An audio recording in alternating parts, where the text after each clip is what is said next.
What's good, YouTube? It's your boy, Blue Blood Sports TV, back at y'all with another one. So, just as I told you guys, undefeated two-time heavyweight world champion British superstar boxer Tyson the Gypsy King Fury. Now 31 wins, no losses, 1 draw, 22 wins by way of knockout. Tyson Fury is 32 years of age. Tyson Fury stands at 6'9" with an 85-inch arm reach. Tyson Fury is coming off of one of the biggest heavyweight title showdowns, action-packed showdowns, trilogies in the history of the sport of boxing, with Olympic bronze medalist, former WBC, American heavyweight world champion, superstar boxer, Deontay the Bronze Bomber Wilder. With that said, I told you guys that Tyson Fury was going to face fellow countrymen in British heavyweight title contender, star boxer Dillian the Body Snatcher Whyte. Okay, Dillian Whyte was slated to face off against Otto Wallin tomorrow. Today would have been the weigh-in for Otto Wallin, Dillian Whyte. Dillian Whyte pulled out of the fight with Otto Wallin, okay, so that Dillian Whyte can force the hand of Tyson Fury. Okay, I did an interview with Bob Arum, legendary promoter, top-ranked CEO and promoter, Bob Arum, who co-promotes Tyson Fury here in the States, and Queensberry Promotions CEO and promoter, legendary promoter in the UK, Frank Warren, promotes Tyson Fury in the UK. Okay, Tyson Fury stated that he wanted to have a farewell fight in the UK, right, in his hometown. Tyson Fury hasn't fought in the UK in years. Okay, so with that said, okay, I told you guys it was the perfect time for Dillian Whyte to force the hand of the WBC. He is already the mandatory for the World Boxing Council, as President Mauricio Sulaiman has stated. The week of Tyson Fury, Deontay Wilder trilogy fight week, Mauricio Sulaiman, he announced that Dillian Whyte was indeed going to be the mandatory challenger for the winner. Dillian Whyte, 28 wins, 2 losses, no draws, 19 wins by way of knockout. He himself was knocked out twice. Dillian Whyte, 6'4", 78-inch arm reach. Last time he fought was March of this year, when he took on and defeated Alexander Povetkin in a rematch after being knocked out by Alexander Povetkin August of 2020. So, with that said, he was scheduled to face Otto Wallin, okay, an opponent that Tyson Fury has already defeated. Tyson Fury defeated Otto Wallin. Otto Wallin is a slick heavyweight southpaw, but he's a big, slick heavyweight southpaw that arguably gave Tyson Fury one of the toughest fights of Tyson Fury's career. Okay, he gashed Tyson Fury over his eye. It was a hard-fought fight. Tyson Fury had to bite down deep to beat Otto Wallin. Otto Wallin, 22 wins, 1 loss, no draws, 14 wins by way of knockout. 30 years of age, 6'5.5" with a 78-inch arm reach. Okay, last time we saw him in the ring was February of this year, when he took on and defeated Dominic Brazil. With that said, the only loss and blemish on his resume is to Tyson Fury. Okay, but again, that was a hard fought. Outside of Deontay Wilder, Otto Wallin had given Tyson Fury the toughest fight of his career, even much so than Vladimir Klitschko.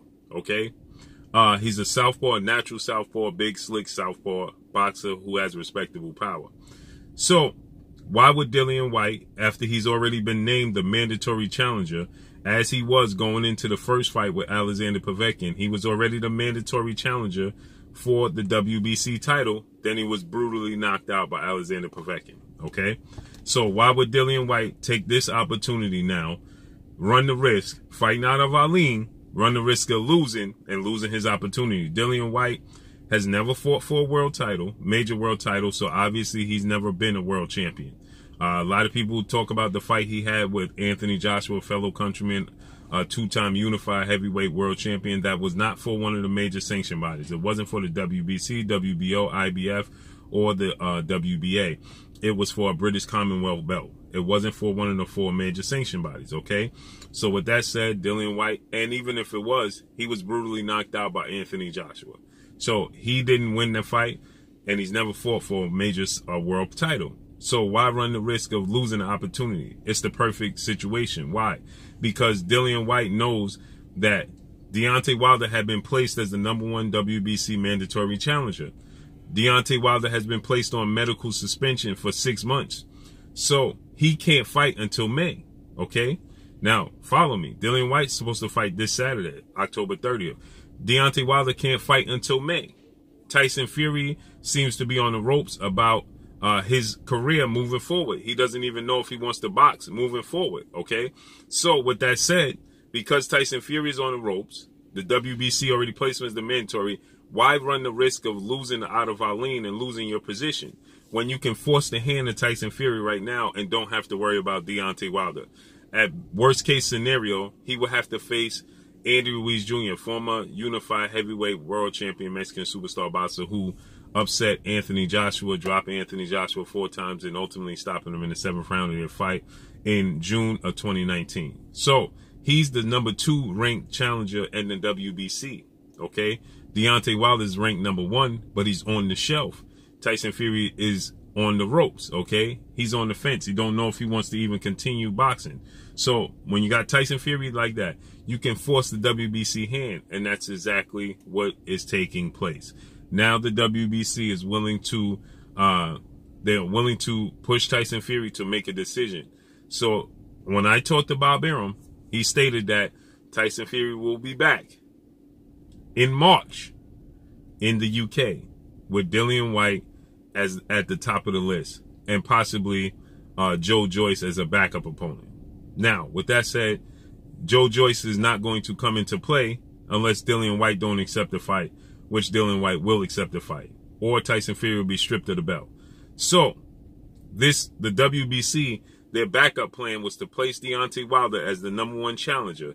If Tyson Fury decided to vacate the belts, right, Deontay Wilder would fight Dillian Whyte for the vacant WBC title. Now, Dillian Whyte understands that Tyson Fury could possibly vacate the belt.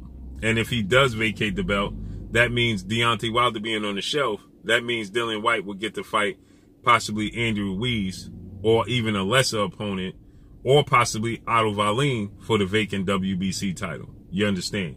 So he's in a perfect position. And now the WBC and Dillian Whyte and Dillian Whyte's promoter, Matchroom CEO and promoter Eddie Hearn, is stating that they're pushing for the fight to take place in March, okay? And Tyson Fury is now on board with this.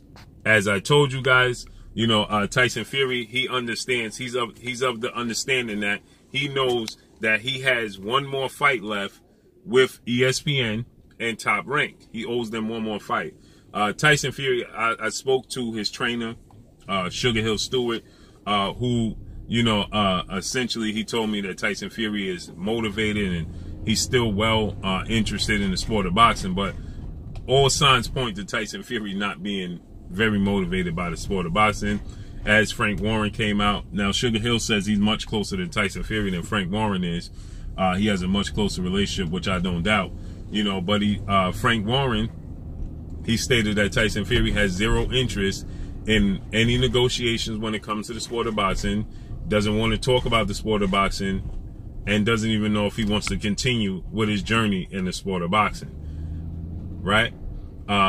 So Tyson Fury, he even took to social media, although Sugar Hill Stewart told me he was unaware and he never heard that, but Tyson Fury himself took to social media and said that, you know, he might only have one more fight left in the sport of boxing, and that would possibly be against Dillian Whyte to fulfill his obligation with ESPN and Top Rank. Okay, so we're just as I told you guys, you're going to get the fight. Dillian Whyte is going to go on the campaign and he's going to try to tell the world that he never injured his shoulder. That's the reason why he pulled out the fight with Otto Wallin. Okay, that he injured his shoulder, and that was a legit injury. Why he pulled out the fight with Otto Wallin. That's not a legit injury. Okay, Dillian Whyte pulled out the fight with Otto Wallin because they don't want to run the risk of Dillian Whyte losing to Otto Wallin or getting injured in a fight against Otto Wallin and losing his position and his opportunity to fight for a world title. So expect to see, they already start to begin negotiations. Okay, Dillian Whyte is now saying that he still don't know if Tyson Fury is going to accept the fight. You never know with Tyson Fury. Tyson Fury can, at any second, can pull out the fight, you know, can turn down the fight. You don't know what Tyson Fury plans will be. So he's always a question mark. but he believes Tyson Fury is going to accept the fight from what he's hearing, of course. So you're going to see, now, one obstacle, obviously, is Tyson Fury's license in the UK. He doesn't have a license in the UK, okay? Tyson Fury denounced his license in the UK, stated that he didn't like how, you know, his people were treated in the UK. And so, due to that, he wasn't fond of fighting in the UK. He didn't feel like he was getting his credit and, you know, his recognition as he should have. He even had an issue with a race car driver from the UK, and Tyson Fury, you know, he complained about the race car driver and getting essentially athlete of the year in the UK, and you know, him not being recognized as the athlete of the year or whatever it may be in the UK. So, and we also know that since Tyson Fury had tested positive for a banned substance on UCAD, United Kingdom Anti-Doping Agency's list, that they were willing to launch a fresh new investigation after Martin Carefoot, the farmer who initially stated that he provided Tyson Fury with the wild boar meat that was tainted, that saw Tyson Fury test positive for a banned substance, okay? And because of that, Tyson Fury didn't have a license in the UK. Martin Carefoot, the farmer, since backtracked and said that he didn't want nothing to do with the situation anymore.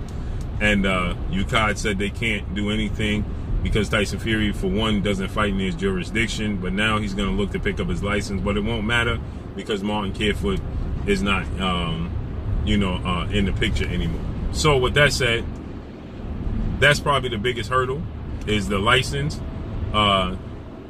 Tyson Fury doesn't strike me as one of the fighters that is going to be difficult to negotiate as far as money goes, and he knows he's the clear A side. Dillian Whyte knows Tyson Fury is the clear A side, and I don't see an issue being on the table for as far as money goes. Dillian Whyte is the mandatory. It could go to purse bid, and if it goes to purse bid, that's going to be a tricky situation because Eddie Hearn, Matchroom, they're willing to put up, and the Zone, they're willing to put up big money to assure that Dillian Whyte gets his opportunity, and to assure that, you know, if that's the case, that they will be in control of the plans and everything that comes with it. So I don't know if Matchroom and Top Rank and ESPN would allow it to go that far, or Queensberry Promotions and Frank Warren. He's a rival with Eddie Hearn. They don't get along. So I don't know how far that will go. But just as I told you guys, you're going to get Dillian Whyte and Tyson Fury in March in the UK. Just as I told you guys. And Tyson Fury will be victorious. Dillian Whyte style is tailor-made for Tyson Fury. He is a big puncher. He does pack a big punch. He fatigues in the second half of fights, every fight. He fatigues badly in every second half of all his fights. And Tyson Fury is not a guy that gets tired. So that's right up Tyson Fury's alley. I think he's going to stop Dillian Whyte. Dillian Whyte has been knocked down before. He's been in situations with Derek Chisora, who Tyson Fury fought multiple times, and Derek Chisora was beating Dillian Whyte.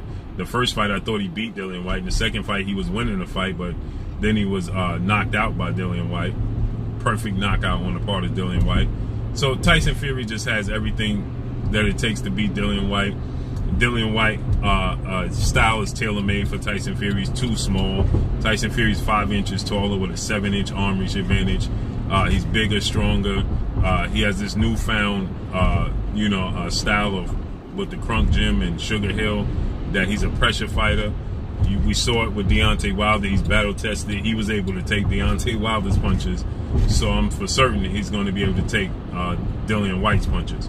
So Tyson Fury is going to win the fight. Now, what Tyson Fury does after that is what's going to be the interesting thing, because is he going to look to fight the winner, Oleksandr Usyk, Anthony Joshua rematch in April, right? Or is Tyson Fury going to be willing to just hang him up? That's what the interesting part is going to come into. So, as I told you guys, Tyson Fury, Dillian Whyte, March in the UK, possibly at Wembley Stadium. Going to be huge. Going to be enormous. Can't wait to see how this plays out. But that's all I got for y'all. Make sure you hit the like button. Drop a comment in the comment section. Let me know what y'all think. Y'all already know what it is. It's your boy Blue, Blue Blood Sports TV.